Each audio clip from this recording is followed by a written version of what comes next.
Diz assim: e formou o Senhor Deus o homem do barro, ou do pó da terra, e soprou nas suas narinas o fôlego de vida, e o homem foi feito alma vivente. Repita assim comigo: o Senhor Deus soprou sobre o homem o seu fôlego de vida, e ele se tornou alma vivente. Amém? Pai, nós te louvamos por esta palavra, te agradecemos por esta revelação, pedimos que o Senhor nos oriente a colocarmos as palavras certas nos lugares adequados, para que haja no nosso coração a verdadeira mudança e transformação. As nossas palavras, Senhor, elas são carregadas pelo vento e elas apenas convencem, mas a Tua palavra, ela transforma, ela fortalece, ela vivifica, ela dá destino, ela muda a nossa estrutura, muda o nosso interior. Por isso estamos aqui para nós nos convertermos a Ti, para mudarmos o nosso caminho, para mudarmos o nosso coração. Assim nós te louvamos, para a glória de Deus Pai, em nome de Jesus, o Filho. Amém? Graças a Deus. Quando Deus ele nos olha, quando Ele nos vê, da sua soberania, da sua majestade, do seu alto poder, quando Ele enxerga a terra, quando Ele vê todos os homens e mulheres da face da terra, Ele só enxerga dois tipos distintos de pessoas, dois tipos diferentes de pessoas. Quando o Senhor nos olha, Ele vê pessoas mortas nos seus delitos e pecados, e pessoas então que nasceram de novo e agora vivem com Cristo. Repita assim comigo: Deus só vê dois tipos de pessoas: os mortos no pecado e os nascidos em Cristo. Agora é interessante que esse texto mostra que Deus ele fabrica, ele constrói com as suas próprias mãos de forma habilidosa o homem. E quando ele tem feito então esse boneco de barro que o copia, ele então sopra o seu fôlego nas suas narinas, e esse boneco de barro, esse fantoche de barro, acaba recebendo dentro de si o Espírito de Deus. Ele acaba inalando o fôlego, o hálito, o sopro de vida que vem do céu, e Deus então passa a habitar nesse homem de barro, e esse ser inanimado, ele passa então a se transformar numa alma vivente. Quando nós avaliamos esse texto, nós vimos que nós carregamos dentro de nós uma partícula de Deus. Coloque a mão sobre o seu coração, diga assim comigo: Deus habita em mim. Então, quando ele sopra nas narinas daquele boneco de barro, ele compartilha, ou ele imparte os seus atributos, ele imparte, ele compartilha aquilo que ele é. Ele acaba colocando dentro do homem uma centelha da eternidade, e naquele momento, aquele boneco inanimado de barro passa a ter uma identidade de filho, e isso se chama o primeiro Adão, o primeiro homem. Então é importante que nós entendamos que todos aqueles que não nasceram de novo, que estão mortos nos seus delitos e pecados, ainda continuam sendo um boneco inanimado, ainda continuam sendo uma obra caída, porque a partir do pecado, toda a vitalidade espiritual que estava contida, ela morreu. Então nós precisamos passar pela cruz, transitar pelo novo nascimento, ingressar através do sacrifício de Jesus na cruz do Calvário, para que então tenhamos direito a recebermos a vida eterna. E nesse lugar onde jazia a morte, onde Satanás governava, nós então recebemos a vida eterna e somos vivificados. Então muitos de nós, que talvez não tenhamos passado pelo novo nascimento, não tenhamos recebido esse sopro por parte do Espírito, ainda continuamos caminhando de forma errante, sem termos uma identidade. Nós, passando pela rua, vimos bonecos de barro indo trabalhar, indo estudar, casando-se, dando-se em casamento, conhecendo outras pessoas, produzindo, frutificando, mas ainda de forma inanimada, porque estão trabalhando como alma vivente e ainda não estão trabalhando como espírito vivificante. Quantos estão comigo? Nós só vamos nos tornar uma nova criatura quando Deus ele soprar sobre nós o seu fôlego, quando nós nascermos de novo da água e do Espírito, quando nós recebermos essa nova identidade de filho e nós pararmos de pensar com uma mentalidade de alma vivente e passarmos então a ter uma inclinação espiritual como espírito vivificante, passarmos a ter um espírito vivificado. O problema é que eu vejo muitos de nós ocupados demais em melhorarmos o primeiro Adão caído, porque nós queremos aperfeiçoar essa alma vivente, mas não, nós deveríamos estar ocupados agora em ativar todo o potencial que uma nova criatura tem em Cristo Jesus. Nós deveríamos estar ocupados em nos tornarmos semelhantes ao último Adão, que é Cristo, a buscarmos nele tudo o que nós precisamos ter e fazer para nós nos tornarmos a imagem e semelhança de Deus, e a partir disso temos o DNA do céu, a identidade do Pai. Às vezes nós queremos pintar esse boneco, nós queremos dar uma cor diferente para ele, queremos vestir roupas boas, sapatos bons, ensiná-lo a falar alguns jargões evangélicos, ensinarmos ele a ter alguns comportamentos e algumas condutas que sejam politicamente corretas, que sejam éticas, mas embora ele possa buscar a perfeição, se ele não nascer de novo da água e do Espírito, se ele não passar pelo processo de regeneração através da cruz, ele não recebe o fôlego de vida do Espírito, e ele não se torna uma nova criatura. Então nós precisamos passar por esse processo, e isso só vai acontecer conosco quando nós cairmos nas mãos do oleiro.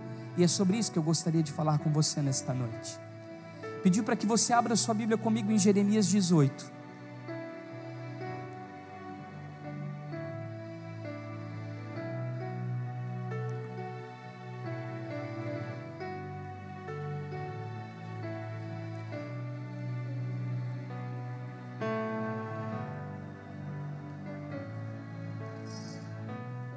Muitos dos nossos problemas, eles não estão ligados a um problema raso de caráter. Muitos dos nossos problemas estão ligados a uma falta de conversão genuína, a uma falta de um novo nascimento, de um encontro verdadeiro com o Senhor. Quando isso acontece nas nossas vidas, algo diferente realmente acontece no reino do Espírito. Nós passamos a viver uma nova identidade em Cristo. Repita comigo: nova identidade. E Jeremias 18, do 1 ao 6 diz assim: a palavra do Senhor que veio a Jeremias dizendo: levanta-te e desce à casa do oleiro, e lá te farei ouvir as minhas palavras. Eu desci à casa do oleiro, e eis que estava fazendo a sua obra sobre aquelas rodas. Como o vaso que ele fazia de barro quebrou-se na mão do oleiro, tornou a fazer dele outro vaso, conforme o que pareceu bem aos seus olhos do oleiro fazer. Então veio a minha palavra do Senhor dizendo: não poderei eu fazer de vós como fez a este oleiro, ó casa de Israel? Diz o Senhor: eis que como o barro na mão do oleiro, assim sois vós na minha mão, ó casa de Israel. Se você continuar lendo esse texto, você vai perceber que Israel de alguma maneira havia se afastado do Senhor, e se afastando do Deus verdadeiro, acaba perdendo a sua identidade como nação e como povo herdeiro da promessa. E Deus então começa a criar um plano de resgate para a nação do seu coração. Deus começa a desenhar um quadro para que exista uma situação de trazer Israel de novo para o plano, de trazer a nação novamente para o prumo, de trazer Israel novamente para o trilho.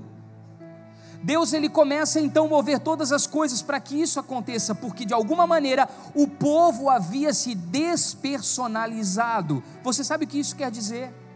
Quando o povo de Israel adorava o único Deus e se prostrava em intimidade diante do Deus verdadeiro, Então os atributos de Deus eram impressos no caráter daquele povo, e quando todas as nações olhavam para Israel, viam o próprio Deus, Yahvé, o Eu Sou, a identidade de Deus sendo forjada e sendo refletida a partir da conduta daquela nação.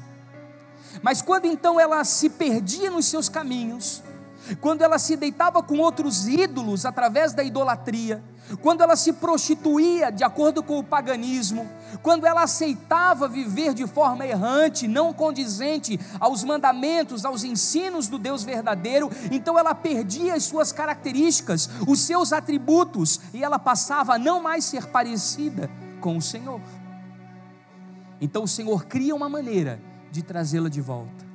Repita assim comigo: muitas das circunstâncias que eu tenho vivido na minha vida são um resgate do Senhor para que eu volte ao propósito.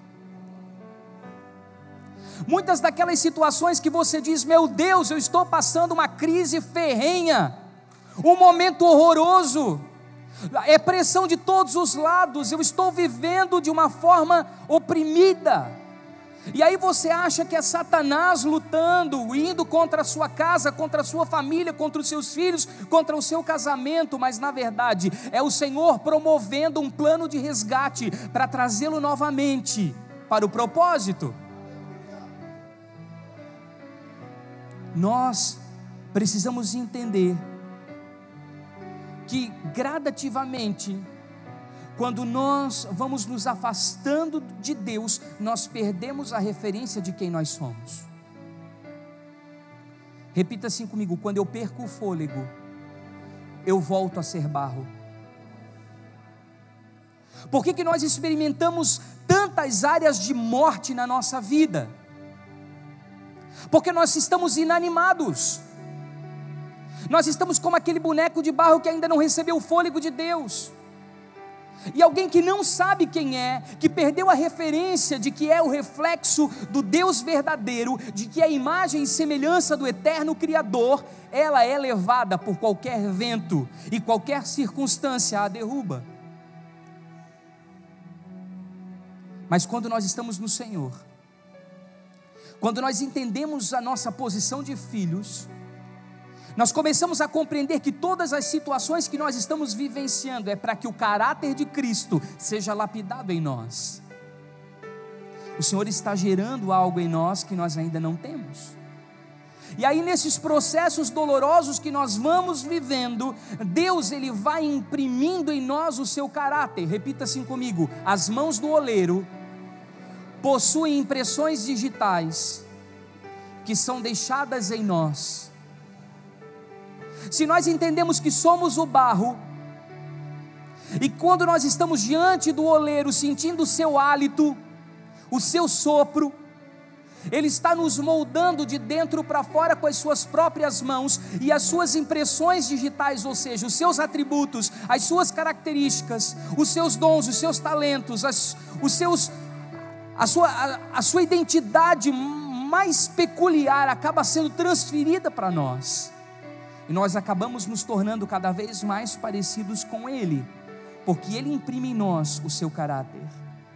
Então, queridos, inevitavelmente, assim como foi com Israel, os juízos de Deus na nossa vida estão nos levando, estão nos conduzindo para um lugar de tratamento na presença do nosso Deus. Assim como Ele disse: olha, Israel, vocês saíram da minha presença, vocês fizeram aquilo que era mal diante de mim, eu estou pensando seriamente, inclusive a mudar os meus planos que eu tenho acerca de vós, mas eu tenho um plano de resgate. Eu vou me sentar aqui na minha mesa de trabalho, e como oleiro, eu vou esmiuçá-los, eu vou quebrá-los, eu vou despedaçá-los, e eu vou refazê-los, agora não conforme vocês querem ser, mas conforme eu quero que vocês sejam. Chega de vocês escolherem seus próprios caminhos, chega de vocês escolherem com quem vocês querem ser parecidos, porque daqui para frente eu vou esmagá-los de uma maneira tal, que a minha característica, os meus atributos serão impressos em vocês, e vocês serão quem eu quero que vocês sejam. O meu povo, que quando todas as nações olharão para vocês e entenderão que vocês pertencem Há uma nação santa, há um povo escolhido, há um remanescente que está refletindo a minha glória. Quantos me entendem? Então, nós precisamos aprender a lidar com os tratamentos. Repita assim comigo: Senhor, me ensina a lidar com os teus tratamentos. Algumas vezes nós queremos achar culpados para as nossas derrotas. Nós queremos achar culpados pelas situações que nós estamos vivenciando. Não, nós deveremos parar agora e olhar para dentro de nós e buscar os verdadeiros motivos pelos quais Deus está nos tratando. Todas as respostas que nós precisamos para os nossos conflitos, para as nossas crises, para o caos que se instalou, estão dentro de nós. O Senhor vai nos mostrar exatamente onde nós precisamos mudar. Por que determinadas situações estão acontecendo? Porque todo juízo que nós experimentamos é um atestado do investimento de Deus. Você diz assim: Senhor, o Senhor se esqueceu de mim, o Senhor não me ama mais, parece que tudo dá certo para tanta gente, inclusive para o ímpio, e eu que te sirvo e faço tudo certo, parece que as coisas erradas acontecem comigo e batem na minha porta todos os dias. Meu Deus, eu não entendo o que está acontecendo. Simples. Todo juízo que nós experimentamos é um atestado do investimento de Deus. Por quê? Olhe para a pessoa que está ao seu lado e diga assim: Deus não te trata para nada. Deus não te trata em vão. Tudo que Deus faz na sua vida tem uma finalidade. Queridos, Deus nos trata para nos usar. A situação complicada que nós estamos vivenciando é para tratar o nosso caráter, para que nós estejamos preparados e prontos para assumir a plenitude do propósito, com maturidade, com envergadura espiritual, com musculatura emocional, preparados mentalmente, alinhados nos nossos sentimentos e emoções. Estamos sendo submetidos a essas situações porque Deus está nos preparando para algo maior. Essa é a nossa esperança. Há uma palavra sobre nós que é irrevogável, há uma promessa sobre as nossas vidas que é intransferível, e quanto mais tempo nós demorarmos para nos alinharmos, mais nós vamos atrasar o propósito do Senhor nas nossas vidas. Mas se nós entendermos o tratamento, que é um investimento de amor de Deus para conosco, nós vamos compreender os processos que estamos vivenciando como um ato de amor de Deus para com seu Filho. Diga assim: o Senhor me ama, por isso Ele me trata. A Bíblia diz que se você está sem correção, você não é filho, é bastardo. E se você recebeu a identidade de filho, Deus vai lidar de uma forma profunda com você, porque nós não lidamos de uma forma rasa com as debilidades de caráter dos nossos filhos. Quando nós decidimos ter uma educação responsável na nossa casa com os nossos filhos, nós protegemos, amamos, damos limite e sabemos corrigir. E é assim que Deus faz conosco. Deus nos ensina. Repita assim comigo: reconstruir é mais difícil do que construir. Só que existe um princípio aqui. A palavra oleiro, ela vem de uma palavra hebraica yatzar, que quer dizer aquele que dá forma. Ou seja, o que Deus está fazendo com a nossa vida? Está dando uma forma àquilo que se estragou. Pelas nossas escolhas erradas, pela nossa formação desequilibrada, pelos pecados que nós cometemos, pelos erros que nós tivemos, nós fomos nos deformando. E agora é necessário que o oleiro nos quebre novamente, e ele seja o yatzar, ou seja, aquele que vai dar a sua forma, vai ser do seu jeito, vai ser da forma dele. Quantos me acompanham nisso? Repita assim comigo: Deus está me quebrando para fazer do jeito dele, não mais do meu jeito.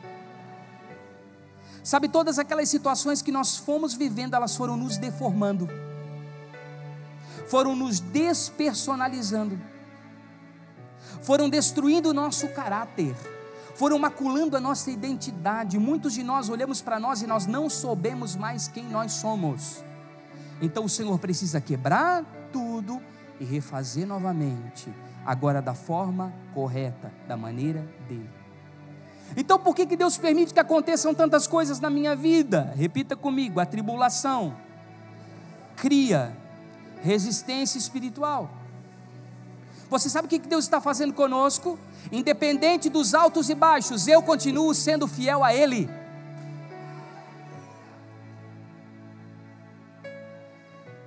Sabe, às vezes eu passo por alguns carros e vejo: Deus é fiel.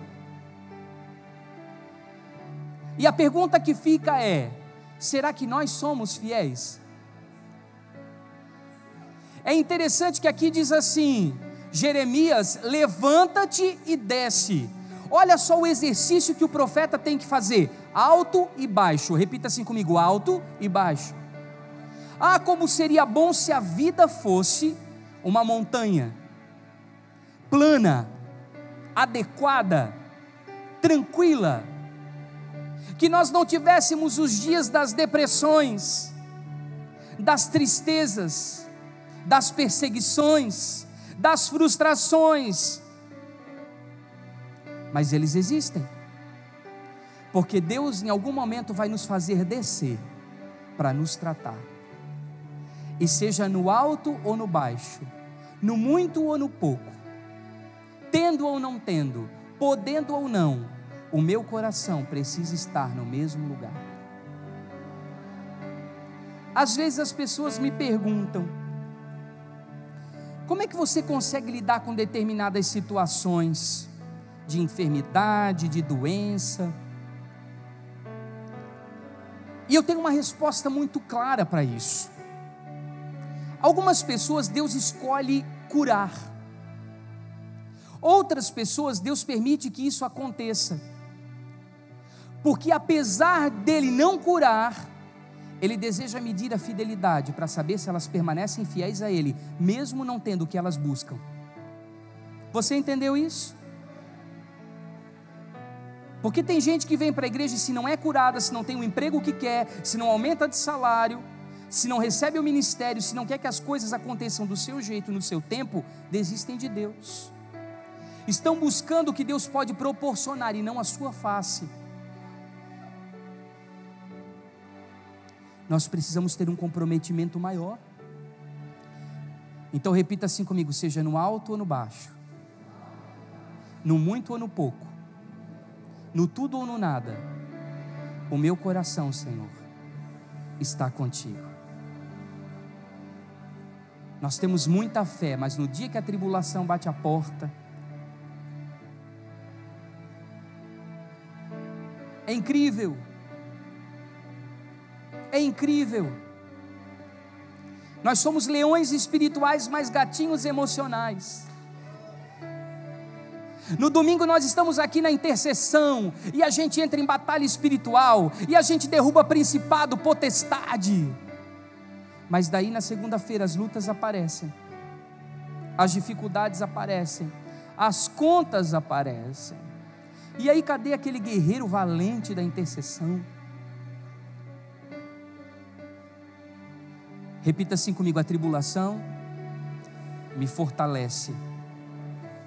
E aí uma das ordens dadas ao profeta Jeremias é: Jeremias, levanta-te. Repita assim comigo: levanta-te.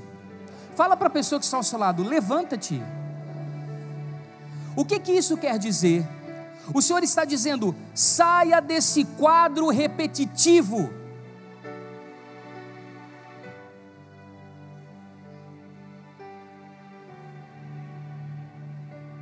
Para conseguir enxergar alguma coisa diferente, nós precisamos sair do lugar onde nós estamos e poder perceber coisas diferenciadas ao nosso derredor. Na visão do vale de ossos secos, o profeta ele precisa sair do meio do rebuliço e subir a um lugar maior, para que a visão seja privilegiada, e desse lugar ele consegue ver que o vale não estava seco, estava sequíssimo. Porque às vezes nós estamos tão envolvidos com o problema, que nós não conseguimos nem ver a solução e nem esperança. Isso adoece a nossa alma, entristece o nosso coração, sabe, enrijece os nossos sentimentos. Porque a nossa mente, ela passa a estar viciada nos mesmos problemas, nas mesmas reclamações, nas mesmas murmurações, e entra ano e sai ano, e nós estamos envolvidos de uma forma viciante com as mesmas circunstâncias.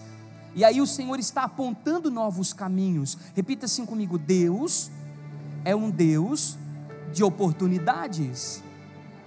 Mas nós não conseguimos ver novas possibilidades, porque nós estamos tão vinculados às situações desastrosas da vida, que já temos elas de estimação.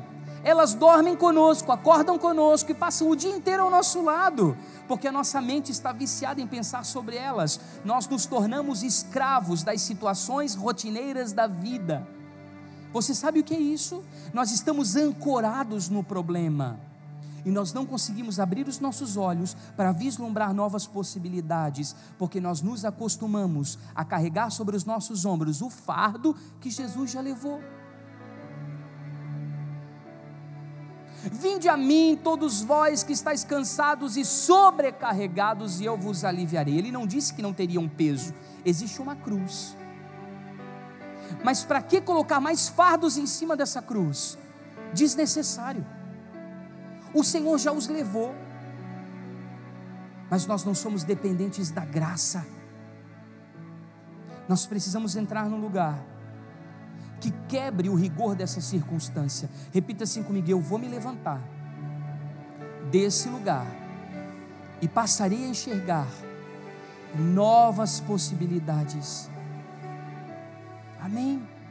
A nossa mente precisa estar conectada ao alto. Pensai nas coisas que são de cima.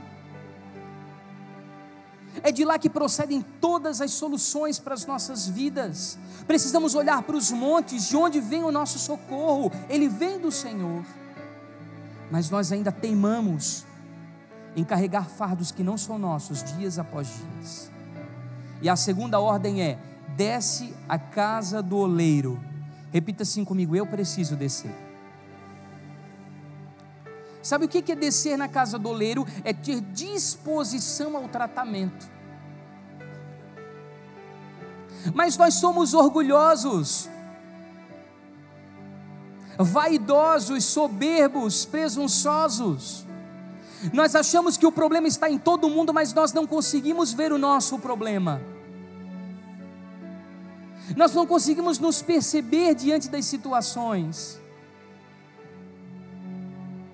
Essa é a nossa incapacidade de olhar para os nossos próprios delitos, para as nossas próprias limitações, para as nossas próprias dificuldades. Repita assim comigo: chegou o momento que eu preciso soltar as rédeas. Vai ter um momento que você precisa largar o timão do navio. Solta os remos, solta o controle da situação. Nós estamos acostumados a ter uma vida de controle. É controle para a TV, é controle para o ar-condicionado, é controle para os equipamentos. Tudo a 1 milímetro de distância. Um botão resolve a vida. Só que na vida de verdade isso não funciona. Ah, como seria bom apertar um botão e pronto. Eu preciso ter enfrentamento. Eu preciso encarar as situações da minha vida de frente. E chega um momento na nossa vida que nós cansamos, por isso que a gente precisa descer. E descer significa se curvar. Descer significa se quebrantar. O problema é que nós estamos curvados diante da vida. Estamos prostrados diante dos problemas. Não, esse não é o lugar certo para nós nos curvarmos. Nós precisamos nos quebrantar debaixo das potentes mãos de Deus. Sujeitai-vos, pois, a Deus, resisti ao diabo e ele fugirá de vós. Nós queremos resistir ao diabo para que ele fuja de nós, sem nós termos nos submetido à mão poderosa do nosso Senhor. Por isso nós precisamos nos quebrantar. Então chega um momento na sua vida que você tem que dizer: custe o que custar, eu preciso abandonar as minhas defesas, eu preciso parar de ser o meu próprio escudo, eu preciso jogar fora, sabe, essa minha capacidade de autoproteção que eu desenvolvi da vida. Às vezes, para não sofrer mais, eu quero fazer as coisas do meu jeito e eu assumi o controle, eu não deixo mais Deus agir. Queridos, isso que eu estou falando para você parece muito fácil de fazer, mas a nossa estrutura de orgulho está impedindo de Deus agir nas nossas vidas. Você me entende? Tem tantas coisas que o Senhor deseja fazer na nossa caminhada, milagres que Ele deseja promover na nossa jornada, e por que não acontecem? Porque nós somos teimosos, nós traçamos um limite demarcado e dissemos: Senhor, até aqui você vai, daqui em diante deixa que eu faço, deixa que eu controlo. Nós não queremos descer, nós vamos levando até as últimas consequências. Olha como nós somos teimosos, a gente prefere ser teimoso e persistir na dor do erro, do que sofrer a dor do tratamento do amor de Deus. Às vezes o Senhor está dizendo: chega de levar a vida como você quer levar, deixa eu cuidar de você. Você já tem tentado fazer as coisas do seu jeito esses anos todos e não tem dado certo. Deixa eu quebrar você e fazer de novo, agora do meu jeito, imprimindo o meu caráter em você. E aí o terceiro comando dado ao profeta diz assim: ouvi as minhas palavras. Repita assim comigo: eu preciso ouvir a Deus. As nossas orações geralmente elas são um monólogo. Nós dobramos os nossos joelhos e só nós que falamos, e temos uma lista interminável de petições, como se Deus fosse um Papai Noel. Poucas vezes nós dobramos o nosso joelho e abrimos o nosso coração para ouvir o que Ele tem para nos dizer. Repita assim comigo: escutar é diferente de ouvir. Eu acho que eu já contei essa história para vocês aqui, mas eu vou repetir. Um dia eu estava num curso de alto nível, e a minha cunhada tinha sido convidada para esse curso também, ela estava sentada do meu lado, e a mulher que estava com a palavra era uma palestrante super renomada, e ela estava defendendo um tema muito interessante, e ela começou a falar sobre aquele tema, estava muito instigante, muito interessante, e quando eu olhei para minha cunhada, ela estava compenetrada, sem piscar, olhando para a mulher. Eu disse: ela está comendo essa palestra com farinha. E aí eu olhei para ela e falei assim: o que você está achando? Ela disse: meu Deus, a pele dessa mulher é incrível.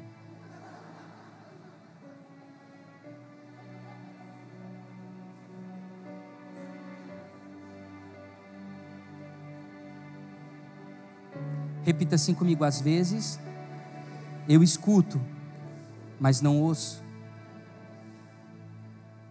Você sabe o que isso quer dizer? Que nós precisamos ouvir e apreender. Eu não sei se você conhece esse verbo, mas apreender é diferente do que aprender. Porque aprender é trazer cativo uma informação para dentro de você.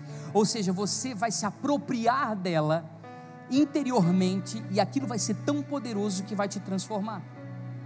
Não é só receber uma informação que vai entrar por um ouvido e sair por outro, não. Essa informação encontrar um lugar no nosso coração e não ser apenas um dado, ela vai ser uma palavra transformadora que vai mudar o nosso destino. E deixa eu dizer uma coisa para você: eu desconheço alguém que se propôs a ouvir Deus diligentemente, a ouvir a sua voz com atenção e com responsabilidade, e que tenha permanecido do mesmo jeito. Porque todo mundo que se dispõe a ouvir Deus, ouvir a sua voz e fazer a sua vontade, tem a sua vida transformada. Se nós quisermos uma mudança verdadeira na nossa vida, nós temos que parar e começar a ouvir a Deus.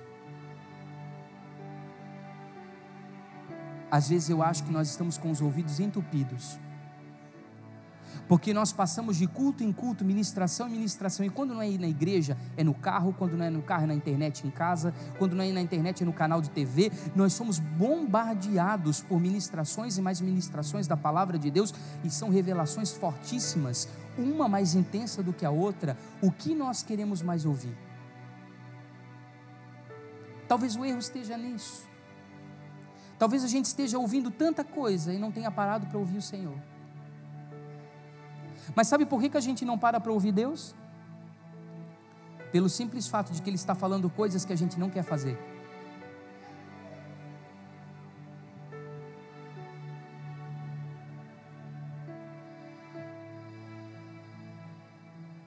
Repete assim comigo: eu às vezes não ouço o Senhor, porque Ele quer que eu faça coisas que eu não gosto.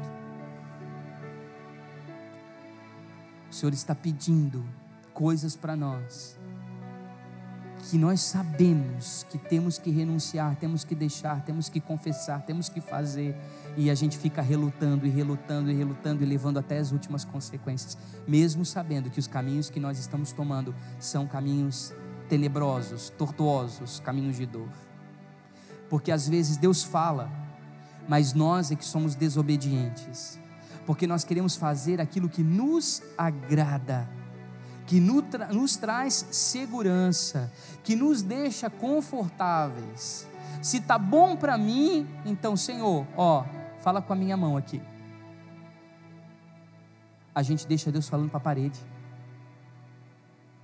a gente vira o rosto, a gente fecha o coração, e aí chega um momento da nossa vida que a gente está desesperado, e aí a gente corre para o Senhor, e a gente grita, e a gente lamenta, e a gente diz: Senhor, eu não ouço mais a Tua voz, eu não sinto mais a Tua presença, o Senhor não fala mais comigo. Cadê aquele Deus que quando eu lia a palavra, sabe, as palavras saltavam nas entrelinhas diante dos meus olhos, eu tinha revelação em cima de revelação, o Senhor falava comigo o tempo inteiro? Cadê? Fomos nós mesmos que silenciamos, que calamos a voz do Espírito Santo. Isso é extinguir o Espírito. É o Espírito buscar um relacionamento íntimo, pessoal, relacional conosco, e nós estarmos com a porta do nosso coração fechada, escolhendo a nossa própria vontade. Para nós irmos para o final, diz que ele desceu à casa do oleiro, e a Bíblia diz que ele estava fazendo a sua obra sobre as rodas. Repita assim comigo: as rodas da vida. Se você conhece como funciona um ambiente artesanal de construção, de fabricação de vaso, você vai saber que existe uma roca, uma roda, que ali é mobilizada pelos pés do oleiro. Enquanto ele vai trabalhando com as mãos, os seus pés vão fazendo com que essa roda gire. E eu não posso deixar de igualar essa roda à revelação de Ezequiel sobre as rodas de Deus, que são a base do seu trono. Repita assim comigo: rodas representam ciclos. Quando nós estamos sendo tratados por Deus, nós estamos vivenciando ciclos de tratamento intensivo dele, porque a aprovação de Deus vai requerer de nós flexibilidade, e não vai ficar bom e Deus vai quebrar e vai refazer, e não vai ficar bom, Ele vai quebrar e Ele vai refazer quantas vezes for necessário.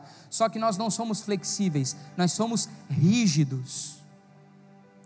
É importante que nós tenhamos resiliência. Repita assim comigo: resiliência. Se você não sabe o que é essa palavra, de uma forma muito simplista, resiliência é a capacidade que você tem de transitar um momento difícil sem perder a sua essência. Quando você entra numa situação, essa situação provoca mudanças em toda circunstância da sua vida, mas você sai lá do outro lado melhor do que você entrou. Quantos me acompanham? Entretanto, nós não somos resilientes, nós somos resistentes, e isso para Deus é um problema. Repita assim comigo: eu não posso ter resistência ao tratamento de Deus. Ao invés de sermos resilientes, nos submetermos ao tratamento e ao processo que Deus quer, porque Ele quer nos moldar, nós somos resistentes, ou seja, nós levantamos um escudo, as nossas defesas, as nossas prevenções, e nós não deixamos o Senhor operar em nós aquilo que precisa ser feito. E eu quero que, para que a gente encerre, você abra comigo 2 Timóteo, capítulo 2 e versículo 20. Eu gostaria de pedir que os obreiros que vão servir a ceia, por gentileza, viessem aqui à frente. Os nossos pastores que foram já ordenados para esse serviço essa noite, viessem nos ajudar.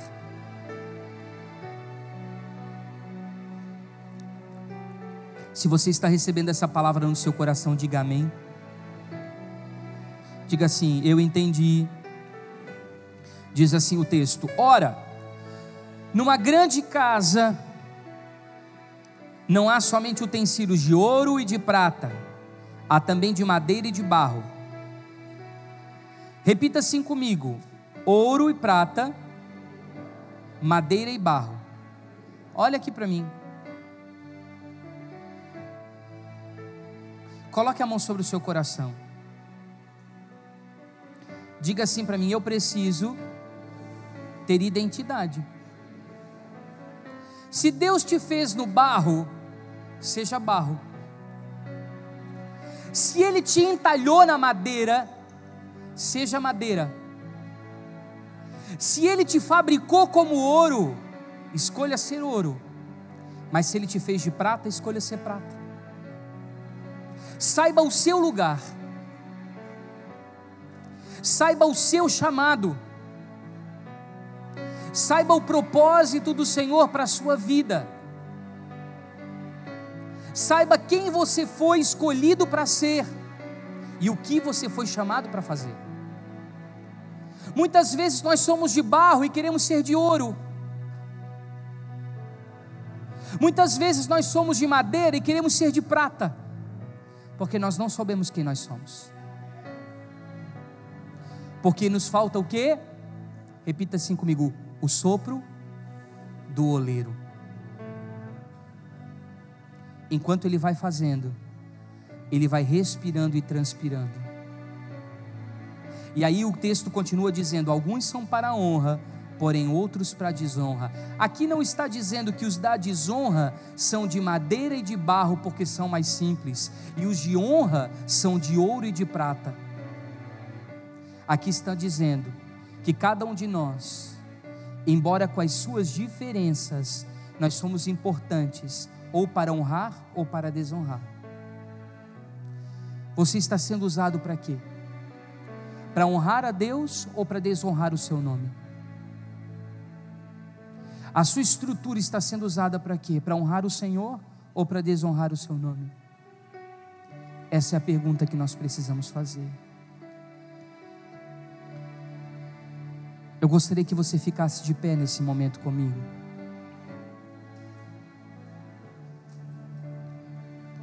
E que você fechasse os seus olhos e que pusesse a mão sobre o seu coração. Nós estamos num culto de ceia. E cabe a nós uma reflexão nessa noite. Se nós queremos ser aquele boneco de barro inanimado, sem vida, que vai levantar às 6:30 da manhã, que vai tomar o seu bom café, que vai trocar de roupa e que vai para o seu trabalho, que vai trabalhar, vai produzir, vai se relacionar no ambiente, vai voltar para casa para almoçar, vai dormir aquele soninho, vai voltar para o seu ambiente de trabalho, vai passar a sua tarde inteira lidando com clientes, fornecedores, pagando conta. Aí depois você vai para o seu estudo, você está fazendo um curso e você vai como um boneco inanimado. Será que é isso que Deus quer? Ou Ele quer que nós sejamos espírito vivificado? Não uma alma vivente, não um ser perambulante, não um zumbi, mas que tenhamos vida, vida de verdade, que saibamos quem nós somos, o que o Senhor tem conosco. Não adianta, se a pessoa não recebeu o sopro de Deus, o sopro do Espírito, você vai pregar dia e noite, você vai tentar convencer, mas não vai adiantar nada. Você vai bater em ferro frio, é isso?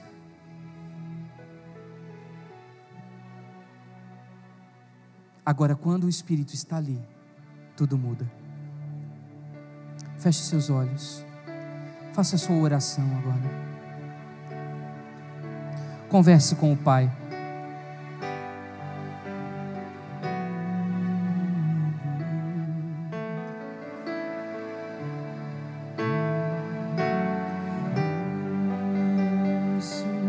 Nas mãos do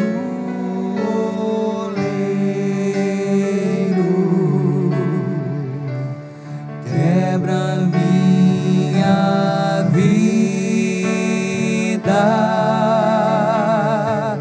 e me faça de novo.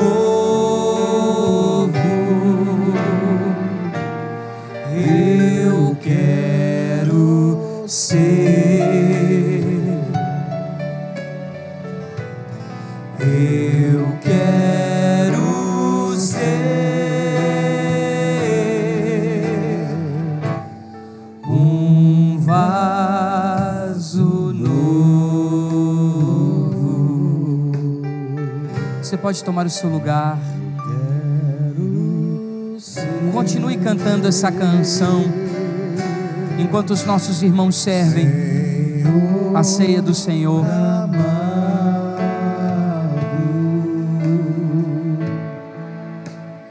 Como vaso nas mãos do oleiro, quebra minha vida e me faça de novo. Eu quero ser, eu quero ser um vaso novo.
Eu quero ser,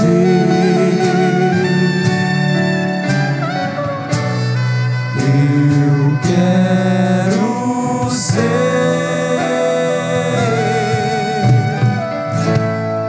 um vaso novo.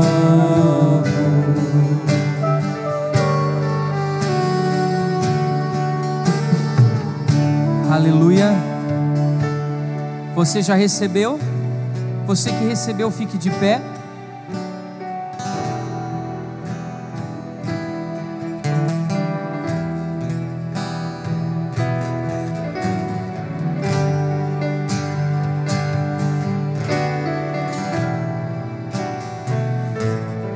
Uma das maiores revelações do momento da comunhão do partir do pão e do beber do cálice, é quando Jesus diz assim: isso é o meu corpo que é dado por vós. Você pode pensar que isso é o corpo, ou que isso seja parte do corpo, mas Jesus estava se referindo àquela mesa. Ele estava dizendo: isso é o meu corpo. Sabe por que eu estou dizendo isso? Porque a palavra da casa do oleiro foi dada a uma nação de Israel, embora Jeremias tenha sido escolhido para descer à casa e saber como ele trabalhava. Às vezes você pode estar pensando: mas está tudo bem na minha vida, está tudo tranquilo, tem algumas situações aqui e ali, mas eu consigo administrar. Mas e o irmão do nosso lado? Nós perdemos a sensibilidade de nos conectarmos à necessidade alheia, a de nos colocarmos no lugar da outra pessoa e saber que hoje é você que está passando, mas amanhã pode ser ela. Hoje é ela, mas amanhã pode ser você. Hoje sou eu, amanhã pode ser um irmão meu. Por isso que nós precisamos nos ajudar. Por isso que nós precisamos chorar com os que choram, se alegrar com os que se alegram e compartilhar das alegrias e das dores, porque isso é o meu corpo. E quando nós descermos a casa do oleiro, não vai descer 1, 2 ou 3, todos descerão e serão quebrantados, porque eu sonho com uma nação de vasos novos, vasos sem rachadura, vasos de honra, vasos dados para a beleza da casa do Senhor. Segure assim o pão nas suas mãos. Senhor, nós te agradecemos, porque assim como o Senhor foi moído, nós também somos moídos todos os dias. E nós não queremos ser participantes, partilhantes somente da tua glória, mas nós também queremos participar das tuas dores, porque isso é unidade.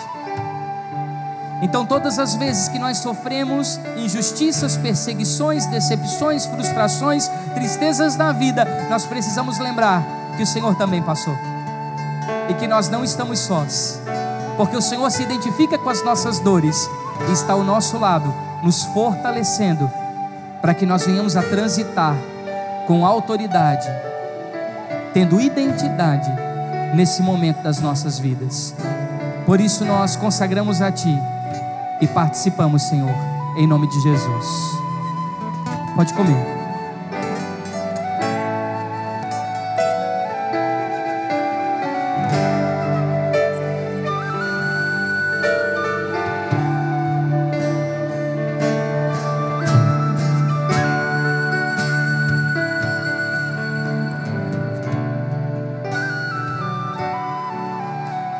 Levante seu cálice ao alto e diga assim: obrigado, Jesus, pelo teu sangue, que me faz mudar do estágio de morte para a vida. E eu sei que o Senhor tem para mim um novo jeito de falar, de pensar, de agir, de ser, de negociar, de relacionar, de viver. E eu quero receber todo esse potencial que a nova criatura pode dispor, para que eu encontre a plenitude do que eu fui chamado para ser e para fazer. Nós consagramos a Ti, Jesus, simbolizando o Teu sangue, em nome de Jesus. Participe, querido.